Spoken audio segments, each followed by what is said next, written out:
ኦኬ መሰረታዊ የተሽከርካሪ ክፍሎች አምስቱ የተሽከርካሪ መሰረታዊ ክፍሎች የሚባሉት የመጀመሪያው ምንድነው? ሞተር ነው። ሞተር ሁለተኛው ኃይል አስተላላፊ፣ ሶስተኛው ኤሌክትሪክ ክፍሉ፣ አራተኛው ቻሲስ ወይም ተሸካሚ ክፍሉ፣ አምስተኛው ቦዲ ወይም ካር ቦዲ ብለን እንጠራዋለን ማለት ነው። እነዚህ ማንኛውም ተሽከርካሪ የሚዋቀርባቸው አምስቱ መሰረታዊ ክፍሎች ተብለው ይጠራሉ ማለት ነው። ስለዚህ ቀጣይ የምንመለከተው እነዚህን አምስቱን አንድ ባንድ አይተን አጠቃላይ ስለ ተሽከርካሪ ያለውን ክፍል እንጨርሳለን ማለት ነው። ስለዚህ የመጀመሪያው የምንመለከተው ማን ይሆናል ማለት ነው? ሞተር የሚለውን ይሆናል ማለት ነው። ሞተር ወይም ኢንጂን ብለን የምንጠራው ክፍል ምንድነው? በተሽከርካሪ ላይ ያለው ጥቅም ምንድነው? ተሽከርካሪ ላይ ያለው ጥቅም ብለን በምንመለከትበት ጊዜ ሞተር ወይም ኢንጂን የምንለው በተሽከርካሪ ላይ አየርና ነዳጅን አልያ ደግሞ አየርን ብቻ በማስገባት በሲሊንደር ውስጥ በማመቅ በተለያዩ ሁናቴዎች እሳትን አቀጣጥሎ ሂት ኢነርጂን ወደ ሜካኒካል ኢነርጂ የሚቀይርልን ክፍል ነው ማለት ነው። ስለዚህ ሜካኒካል ኢነርጂን ወደ ሂት ኢነርጂን ወደ ሜካኒካል ኢነርጂ የሚቀይርልን ክፍል ነው። ስለዚህ ኢነርጂ ትራንስፎርሜሽን የሚደረግበት ክፍል ነው ማለት ነው። ሂትን የሙቀት ጉልበትን ወደ እንቅስቃሴ ጉልበት የሚቀይርልን ክፍል ነው ማለት ነው። ስለዚህ ቀጣይ የምንመለከተው ሞተር በነዳጅ አጠቃቀሙ በሁለት እንከፍለዋለን። ስለዚህ ሞተር በነዳጅ አጠቃቀሙ በሁለት ይከፈላል። እሱም የቤንዚን ሞተር እና የናፍጣ ሞተር ብለን በሁለት እንከፍለዋለን። ስለዚህ የሁለቱን ልዩነት በአጭሩ ለመረዳት እንሞክር። የቤንዚን ሞተር እና የናፍጣ ሞተር እንደምትመለከቱት በሁለት ተከፍሎ ተቀምጧል። ስለዚህ የቤንዚን ሞተር ላይ ቾክ ቫልቭ የምንለው ምንድነው ተግባሩ? አካል ጧት የቀዘቀዘን የቤንዚን ሞተር ቾኩን በመሳብና የሚገባውን አየር በመቀነስ እንዲሁም የቤንዚኑን መጠን በመጨመር ቶሎ እንዲነሳልን የሚያደርግልን ክፍል ነው ማለት ነው። ሁለተኛ ካርቡሬተር ብለን የምንጠራት ነው። ካርቡሬተር በቤንዚን ተሽከርካሪ ላይ ምንድነው አየርና ነዳጅን የምትደባልቅልን ወይም ሬሾ የምትሰራልን ክፍል ነች ማለት ነው። ስለዚህ አየርና ነዳጅ የሚደባለቀው በቤንዚን ተሽከርካሪ ላይ የት ላይ ነው ማለት ነው? ካርቡሬተር ላይ ነው ማለት ነው። ስፓርክ ፕለግ ወይም ካንዴላ ብለን የምንጠራው ደግሞ ምንድነው? ቤንዚን በባህሪው ራሱን አያቀጣጥለውም ወይም ሰልፍ ግናይትድ አይደለም። ስለዚህ ለመቀጣጠል ምን ያስፈልገዋል? እሳት ያስፈልገዋል። ስለዚህ ስፓርክ ፕለግ የምንለው በታመቀው አየርና ነዳጅ ላይ እሳትን የሚረጭልን ክፍል ነው ማለት ነው። አራተኛ አየርና ነዳጅ ገብቶ ይታመቃል። አየርና ነዳጅ ገብቶ የሚታመቁት በቤንዚን ተሽከርካሪ ላይ ብቻ ነው። አምስተኛ ከፍተኛ ፍጥነትና ዝቅተኛ ጉልበት ይገኛል። የት ላይ? የቤንዚን ተሽከርካሪ ላይ ማለት ነው። ሌላው የናፍጣ ሞተር ነው። የናፍጣ ሞተር በምንመለከትበት ጊዜ ግሉ ብለግ ብለን የምንጠራው ምንድነው? ጧት የቀዘቀዘን የናፍጣ ሞተርን ሲሊንደር ግድግዳውን እንዲሞቅና ቶሎ እንዲነሳልን የሚያደርግልን ግሉ ብለግ ነው። ኤሌክትሪካል ኢነርጂን ወደ ሂት ኢነርጂ በመቀየር የሲሊንደር ግድግዳውን ያሞቅልንና ቶሎ እንዲነሳልን ያደርግልናል። ሁለተኛ ኢንጀክሽን ፓምፕ ብለን የምንጠራው ምንድነው ማለት ነው? በታመቀው አየር ላይ ነዳጅ እንዲረጭ እና ተዘጋጅ ነዳጅ እንዲረጭ የሚያደርግልን ክፍል ነው። ይሄ ኢንጀክሽን ፓምፕ እንለው ምንድነው ማለት ነው? የሚረጨው ነዳጅ ፕሬዠራይዝድ አድርጎ የሚያስቀምጥልን ክፍል ነው ማለት ነው። ስለዚህ አዘጋጅቶ ፕሬዠራይዝድ አድርጎ የሚያስቀምጥልን ክፍል ናፍጣውን ማነው ማለት ነው? ኢንጀክሽን ፓምፕ ነው ማለት ነው። የራሱ ገቨርነር እና ታይሚንግ አለው። ስለዚህ ለኢንጀክተር ኖዝል በሶስተኛ ደረጃ የምናገኛት ኢንጀክተር ኖዝል የምንላት በታመቀው አየር ላይ ነዳጅን በጉም መልክ የምትረጭልን ክፍል ኢንጀክተር ኖዝል ትባላለች። ስለዚህ ኢንጀክሽን ፓምፕ የምንለው ክፍል ኢንጀክተር ኖዝል ለምን ያህል ታይም ተከፍታ መቆየት እንዳለባት የሚወስነው ማነው? ኢንጀክሽን ፓምፕ ነው ማለት ነው። ሌላው አራተኛ አየር ብቻ ገብቶ ይታመቃል። እንግዲህ በናፍጣ ሞተር ላይ አየር ብቻ ነው ገብቶ የሚታመቀው ማለት ነው። አምስተኛ ዝቅተኛ ፍጥነትና ከፍተኛ ጉልበት ይገኛል። የማን ላይ? የናፍጣ ሞተር ላይ ማለት ነው። በቀጣይ የምንመለከተው እንግዲህ እንዴት ይሰራል ሞተር እንዴት ይሰራል የሚለውን እንመልከት። እስኪ ሞተር እንዴት ይሰራል የሚለው አብረን እንመልከት። ስለዚህ ኢንቴክ አለው፣ ኮምፕሬሽን አለው፣ ካምፓንሽን አለው፣ ኤግዞስት አለው ማለት ነው። ስለዚህ ያስገባል፣ ያምቃል፣ ኃይል ይፈጥራል፣ ያስወጣል። ስለዚህ በአራቱ ምቶች ነው ወይም በአራቱ ስትሮኮች ነው የሚሰራው ማለት ነው። እንደምትመለከቱት እንግዲህ በሲሊንደር ውስጥ ፒስተን ወደ ላይ ወርታች እየተጫወተች አራቱን ነገሮች እየፈጠረች ክራንክሻፍቱ እንዲንቀሳቀስ የምታደርግልን። ቀጣይ የሞተር መሰረታዊ ክፍሎች የምንላቸው ናቸው። የሞተር መሰረታዊ ክፍሎች የምንላቸው ሲሊንደር ሄድ፣ ሲሊንደር ብሎክ እና ክራንክ ኬዝ ብለን እንጠራቸዋለን። ሲሊንደር ሄድ የምንለው የሞተር የላይኛው ክፍል ሲሆን ካምሻፍቱን፣ ቫልቮችን እና የተለያዩ ነገሮችን የሚገኙበት ክፍል ነው።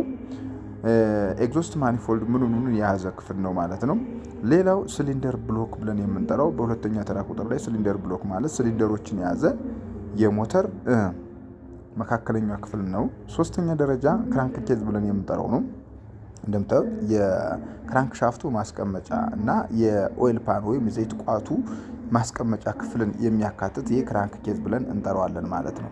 ከዚህ በመቀጠል የምናልፈው በዋናነት በእጅግ በጣም መሰረታዊ ወደሆኑ ክፍሎች ነው ማለት ነው። መሰረታዊ የሆኑ ክፍሎች ብለን የምንጠራቸው ነገሮች እነማን ናቸው?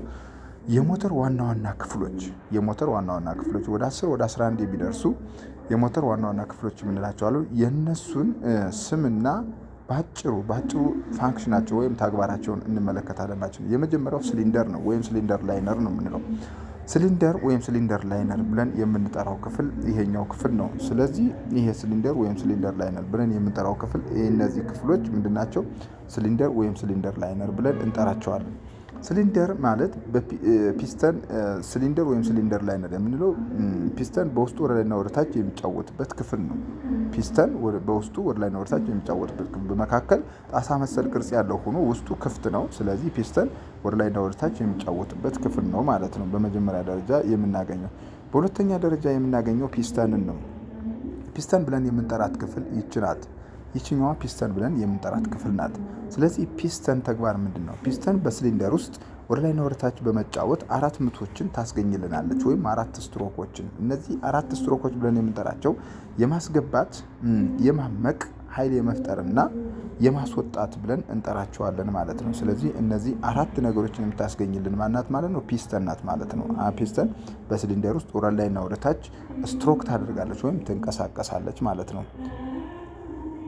በሶስተኛ ደረጃ የምናገኘው ኮኔክቲንግ ሮድ ነው። ኮኔክቲንግ ሮድ ብለን የምንጠራው ምንድነው? ፒስተንና ክራንክ ሻፍትን ለማገናኘት ያገለግለናል። ፒስተንና ክራንክ ሻፍትን ለማገናኘት የሚጠቅም ክፍል ነው ማለት ነው። በአራተኛ ደረጃ ደግሞ ፒስተን ፒን ብለን የምንጠራቸው ክፍሎች ናቸው። እነዚህ ፒስተን ፒን እዚህ ጋር ተደርድረው የምትመለከቷቸው እነዚህ በሙሉ ፒስተን ፒን ብለን የምንጠራቸው የተለያየ ሳይዝ ያላቸው ናቸው ማለት ነው። ስለዚህ እነዚህ ፒስተን እና ኮኔክቲንግ ሮድን ለማገናኘት ያገለግላሉ። እዚህ ጋር እንደምትመለከቱት እዚህ ጋር በስዕል እንደምትመለከቱት ፒስተንን እና ኮኔክቲንግ ሮድን ለማገናኘት የሚያገለግሉ ክፍሎች ናቸው። በአምስተኛ ደረጃ የምንመለከተው ክራንክ ሻፍት ነው። ክራንክ ሻፍት እንግዲህ ዋነኛ የሞተር ክፍል ነው ማለት ነው። የሞተራችን ዋና ክፍል ማለት ነው ክራንክ ሻፍት ብለን የምንጠራው ኢደንባዩ ቅርጽ ያለው የሚመስል ወጣ ገባ ያለው ቅርጽ ያለው ነው። ትልቁን የዲዛይን ክፍል የሚወስድ ነው። ከሞተር ክፍል ውስጥ ትልቁን የዲዛይን ክፍል የሚወስድ ክፍል ነው ማለት ነው። ስለዚህ የፒስተንን ቀጥተኛ ዙር ወደ ክብ ዙር ይቀይርልናል። ፒስተን እንደነገርኳችሁ በሲሊንደር ውስጥ ወደ ላይና ወደ ታች ወይም ሊኒየር ሞሽን ነው ስፕሮኬት ነው የምታደርገው። ይሄንን ዙር ወደ ክብ ዙር የሚቀይርልን ክፍል ነው። የሞተር ዋነኛ ክፍል ነው። በአንደኛው ጫፍ በኩል ፍላዌል ሊታሰርበትና ለፍሪሲዮን መግጠሚያነት ያገለግለናል ማለት ነው። ስለዚህ ለእናንተ ለጊዜው ይሄ በቂ ይሆናል ማለት ነው። በስድስተኛ ደረጃ የምንመለከተው ካምሻፍት ነው። ካምሻፍት የምንለው በሞተር ውስጥ እጅግ በጣም ዘርፈ ብዙ ጥቅም ያለው ታይሚንግን የሚጠብቅልን ትልቁ ነገር ቫልቮችን ለመክፈት የሚያገለግለን ክፍል ነው ማለት ነው። ስለዚህ በክራንክ ሻፍት ነው የሚነዳው። በክራንክ ሻፍት እየተነዳ በሶስት መንገድ ሊገናኝ ይችላል። እሱ ምንድነው? በቤልት ሊገናኝ ይችላል፣ በጊር ሊገናኝ ይችላል፣ እንደገና ደግሞ በቼን ሊገናኝ ይችላል። ስለዚህ ከሶስቱ በአንዱ ከክራንክ ሻፍት ጋር በመገናኘት ምን ይሆናል ማለት ነው? በክራንክ ሻፍት ይነዳል ማለት ነው። በክራንክ ሻፍት እየተነዳ ቫልቮች እንዲከፈቱ ያደርግልናል። ሌላው ደግሞ የዲስትሪቢዩተር ሻፍትን እና የነዳጅ ፓምፕን ለማንቀሳቀስ ያገለግለናል ማለት ነው። ስለዚህ በሰባተኛ ደረጃ የምንመለከተው ማነው? ፑሽ ሮድ ነው። ፑሽ ሮድ ብለን የምንጠራው ይሄኛውን ነው። እነዚህን ዘንጎች ፑሽ ሮድ ብለን እንጠራቸዋለን። እነዚህ ዘንጎች ስለዚህ ምንድነው? ኃይልን ከካምሻፍት ወደ ሮከር አርም ያስተላልፋል ማለት ነው። ኃይልን ከካምሻፍቱ ወደ ሮከር አርሙ የሚያስተላልፍልን ክፍል ነው ማለት ነው። በስምንተኛ ደረጃ የምንመለከተው ሮከር አርም ነው። ሮከር አርም የምንለው እንግዲህ ቫልቮች እንዲከፈቱ የመጨረሻው ትዕዛዝ የሚተላለፍበት ክፍል ነው ማለት ነው። ስለዚህ ይሄ ሮከር አርም ብለን የምንጠራው ነገር ምንድነው? ቀጥታ ከቫልቮች ጋር ግንኙነት ያለው እሱ ነው ማለት ነው። ስለዚህ ቫልቮች እንዲከፈቱ የመጨረሻው ትዕዛዝ የሚተላለፍበት ክፍል ማነው? ይሄኛው ሮከር አርም ብለን የምንጠራው ክፍል ነው ማለት ነው። እንደምታዩት ከዚህ ጋር እንዳለ በሙሉ ካናት ላይ ያለ ምንድነው ማለት ነው? አጠቃላይ ምንድነው? ይሄ እሱ ሮከር አርም ነው ማለት ነው። በዘጠነኛ ደረጃ የምንመለከተው ፍላይዊል ብለን የምንጠራት ናት። ፍላይዊል ብለን የምንጠራት ነገር እንግዲህ በዙሪያዋ ጥርስ አላት። የመጀመሪያ ተግባሯ ምንድነው ማለት ነው? ፎር ስታርቲንግ ፐርፐዝ ነው የምታገለግለው። ሞተርን ለማስነሳት ከሞተሪኖ ጥርስ ጋር በመገናኘት ሞተሪኖ ጥርስ እየሄደ እንግዲህ ይሄንን ነው በዚህ ነው የሚነሳው ማለት። ስለዚህ ሞተርን ለማስነሳት የሚያገለግል ክፍል ነው። ሌላው ሞተርን ሚዛን ለመጠበቅ ያገለግላል። ሌላው ለፍሪሲዮን መቅጠሚያነት ያገለግላል። ስለዚህ ፍሪሲዮን ወይም ክለች ብለን የምንጠራው ነገር የሚገጠመው የት ላይ ነው ማለት ነው? እዚህ ጋር ፍላይ ዊል ብለን የምንጠራው ክፍል ላይ ነው ማለት ነው። አስረኛ ደረጃ የምንመለከተው ቫልቭ ነው። ቫልቮች እንግዲህ በሁለት ይከፈላሉ። አስገቢ ቫልቭ እና አስወጭ ቫልቭ ተብለው ይከፈላሉ ማለት ነው። ስለዚህ ቫልቮችም ነው አስገቢ ቫልቭ ብለን የምንጠራው ምንድነው? ወደ ሲሊንደር ውስጥ አየርን ወይም አየርና ነዳጅን የሚያስገባልን ነው። አስወጭ ቫልቭ ብለን የምንጠራው ደግሞ ምንድነው ማለት ነው? የተቃጠለውን አየር ከሲሊንደር ውስጥ እነሱ ተከፍተው የሚያስወጡልን ናቸው ማለት። ስለዚህ አስወጭ ቫልቭ ሲከፈት ምንድነው? የተቃጠለው አየር ተገፍቶ በሲሊንደር ይወጣልናል ማለት ነው። 11ኛ እና የመጨረሻው የምንመለከተው ፒስተን ነው። የፒስተን ቀለበቶች ናቸው። የፒስተን ቀለበቶች እነዚህ የፒስተን ቀለበቶች የምንላቸው ኮምፕሬሽን ሪንግ እና ኦይል ሪንግ ተብለው ይጠራሉ ማለት ነው። ስለዚህ ከስማቸው እንደምንረዳው ኮምፕሬሽን ሪንግ ብለን የምንጠራቸው የመቃ ቀለበት ብለን የምንጠራቸው ምኖች ናቸው ማለት ነው። ጥሩ እመቃ እንዲካሄድ በሲሊንደር ውስጥ ጥሩ እመቃ እንዲካሄድ እና ሞተራችን ጥሩ የሆነ ፓወር እንዲያመነጭልን የሚያደርጉ ናቸው። ያ ማለት ምን ማለት ነው? አየር ወይም አየርና ነዳጅ ሲታመቅ አፈት ልኮ ወደ ዘይት ቋት እንዳይገባ ወደ ሞተር ዘይት ቋት ወይ ወደ ክራንክ ኬዞ እንዳያልፍ የሚያደርግልን ክፍል ነው ማለት ነው። ኦይል ሪንግ ወይም የዘይት ቀለበት ብለን የምንጠራው ደግሞ ምንድነው? ዘይት በሲሊንደርና በፒስተን መካከል ዘይት ይገባል ለማለሰለስ ማለት ነው። እሱ አልፎ ወደ ማቀጣጠያ ክፍል እንዳይገባና እንደገና ደግሞ ካለሰለሰ በኋላ ተመልሶ ወደ ዘይት ቋቱ እንዲወርድ ያደርጉልናል ማለት ነው።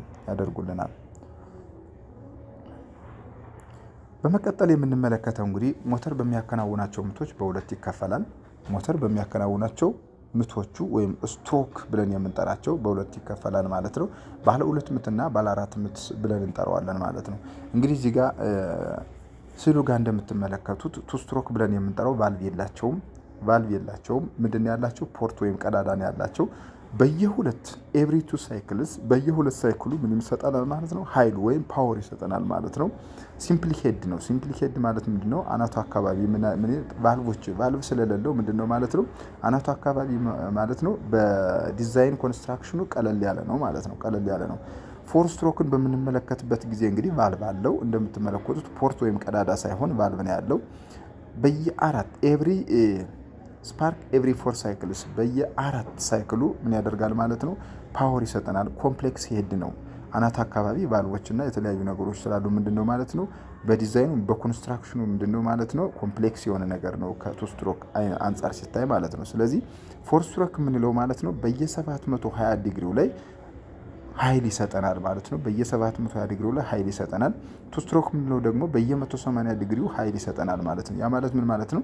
እንግዲህ ቱ ስትሮክ ብለን የምንጠራው ምንድነው ማለት ነው? ቱ ስትሮክ ብለን የምንጠራው ላይት ቬሂክልስ ለስፒድ ፐርፐዝ የምንጠቀማቸውና ከፍተኛ የሆነ ምንድነው ማለት ነው? ቶርክ የማይጠይቁ የሌላቸው ተሽከርካሪዎች ላይ የሚገጠም ሲሆን ፎር ስትሮክ የምንለው ደግሞ ለምንድነው ማለት ነው? ከፍተኛ ጉልበት ላላቸው ተሽከርካሪዎች የሚገጠም ይሆናል ማለት ነው። እስኪ አሁን በቪዲዮ እንመልከተው።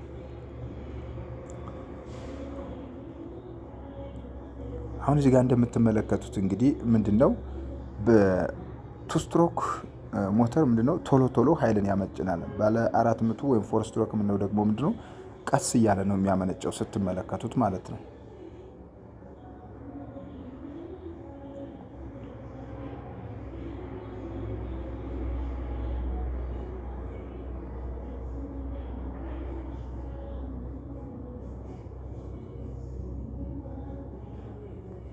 ኦኬ በመቀጠል ደግሞ በአራቱ የሞተር ምቶች ጊዜ የፒስተንና የቫልቭ እንቅስቃሴ ምን ይመስላል የሚለውን ደግሞ እንመልከት እስቲ። በአራቱ የሞተር ምቶች ጊዜ የፒስተንና የቫልቭ እንቅስቃሴ ምን ይመስላል? እንግዲህ ፒስተን በሲሊንደር ውስጥ ወደና ወደታች በምትጫወትበት ጊዜ አራት ነገሮችን ትሰጠናለች ብዬ እንድናገኝ ትረዳናለች። ያ ማለት ምንድነው? የማስገባት፣ የማመቅ፣ ኃይል የመፍጠርና የማስወጣት ብለናል አይደል? ስለዚህ የፒስተንና የቫልቭ እንቅስቃሴ ምን ይመስላል? በማስገባት ጊዜ ምን ይመስላል? በማመቅ ጊዜ ምን ይመስላል? ኃይል በመፍጠር ጊዜ ምን ይመስላል? በማስወጣት ጊዜ ምን ይመስላል የሚለውን አብረን እንመልከት።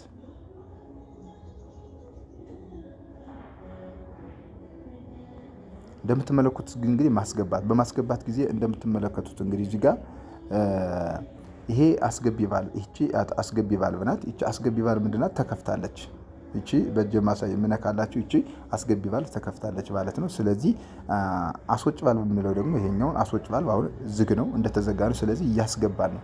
የፒስተን እንቅስቃሴስ ወዴት ነው የሚሆነው የሚለውን እንመልከት። የፒስተን እንቅስቃሴ እንግዲህ ይሄው እንደምትመለከቱት ከታች ወደ ላይ፣ ከላይ ወደ ታች። የፒስተን እንቅስቃሴ በማስገባት ጊዜ ምንድነው ማለት ነው? ከላይ ወደ ታች ይሆናል ማለት ነው። ስለዚህ አስገቢ ቫልቭ ይከፈታል፣ አስወጭ ቫልቭ ይዘጋል።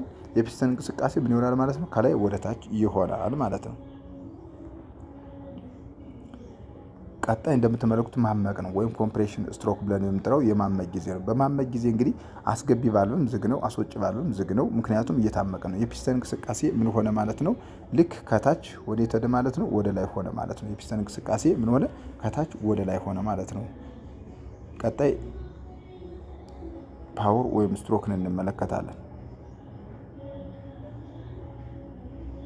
እንደምትመለከቱት እዚህ ጋር አሁን ኃይል ተፈጠረ፣ ስፓርክ ተደረገ። ስለዚህ ኃይል በሚፈጠርበት ጊዜ ፒስተንን ወደታች ገፍቷታል። ስለዚህ ሁለቱም አስገቢም አስወጭ ቫልቭ ምንድናቸው? ዝግ እንደሆኑ ይቆያሉ። የፒስተን እንቅስቃሴ ከየት ወዴት ይመጣል? ከላይ ወደታች ይሆናል ማለት ነው። ምክንያቱም ምንድነው? ኃይል ሲፈጠር ሲቀጣጠል ፒስተኑን ወደታች ይገፋዋል ማለት ነው። ፒስተኑን ወደታች ይገፋዋል ማለት ነው። በመቀጠል እንግዲህ የማስወጣት ምትን እንመልከት ማለት ነው። ይሄው እንግዲህ በማስወጣት ጊዜ እንደምትመለከቱ እንግዲህ አስወጭ ቫልቭ ተከፈተ፣ አስገቢ ቫልቭ አሁንም ዝግ ናት። የፒስተን እንቅስቃሴ ከታች ወደ ላይ ሆነ ማለት ነው። እና እነዚህ አራቱ ምቶች ወይም ስትሮኮች ብለን እንጠራቸዋለን ማለት ነው።